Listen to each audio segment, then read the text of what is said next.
weekend of glam, luxury and fashion.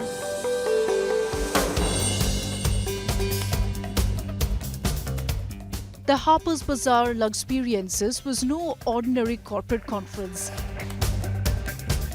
It provided an exclusive hand-picked crowd a chance to delve deep into the ever-evolving luxury landscape.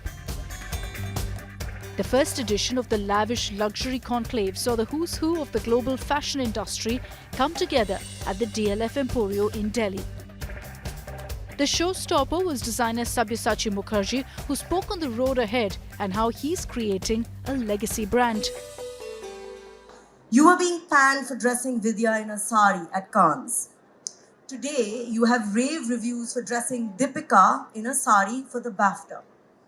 You have the luxury of being proven right, but can you explain this journey? What has exactly changed? I think representation matters. And I've always said that when you go out into the West, I think when Vidya got criticized, India was also changing because, we did have a hangover for the longest time and colonial hangover for the longest time. And a lot of Indians were uncomfortable about being Indian. But today, this has completely changed. Indian fashion icon Sonam Kapoor joined us for a chat on what it takes to slay the red carpet. I just feel like it's important to be yourself and not try to please anybody except for yourself. As soon as you are comfortable in your own skin and are only trying to be yourself, then nobody can tell you whether you're doing something wrong or right. I think it's just you just have to be comfortable. Desi to global designers Gaurav Gupta and Tarun Tailiani also graced the marquee event. India is really having a global moment in multiple ways. It's like with Priyanka Chopra being in Hollywood. It's with Indian actors in OTT platforms like Bridgerton. It is with designers like us. It's with Tarun, who's paved the way for us in so many years and has done.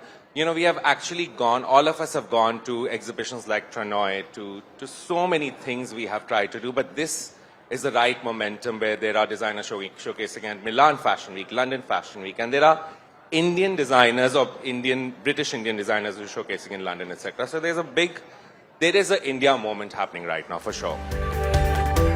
Fashion royalty Princess Gauravi Kumari and Maharani Radhika Raje Gaikwad also graced the Luxperiences stage.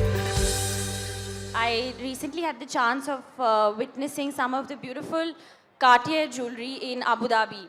And I had actually worn some of that jewelry for the cover shoot that we did for the month of February. For the Harper's Bazaar. And I can't tell you because I wore some of that jewelry for the shoot back in August. And this time when we actually saw it displayed in the museum at the Abu Dhabi Louvre, I think it was more than just fascination. The brands that we know as of today, when you talk of Louis Vuitton, you talk of Ferragamo, or all or Cartier, these important brands were associated with our families not because they were brands.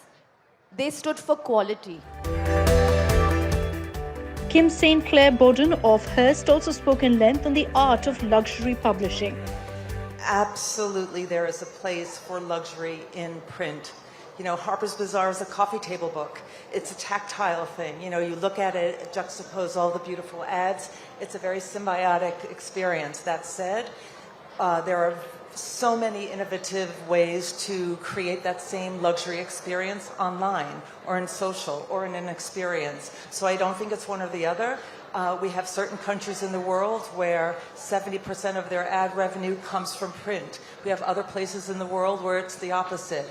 Leveling out might be a good thing, but we're focusing at Hearst in the US to grow our digital revenue. But at the end of the day, it's revenue and it could live in any appropriate place.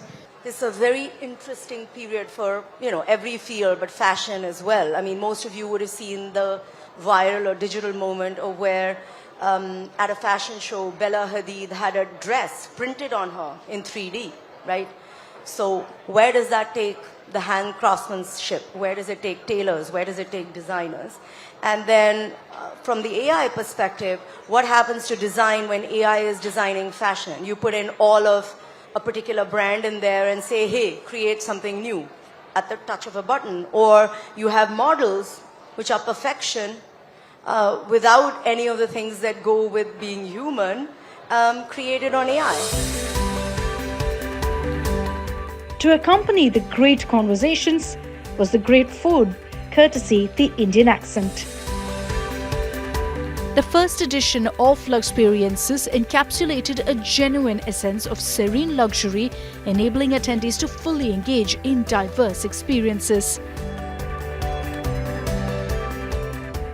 Bureau Report, India Today.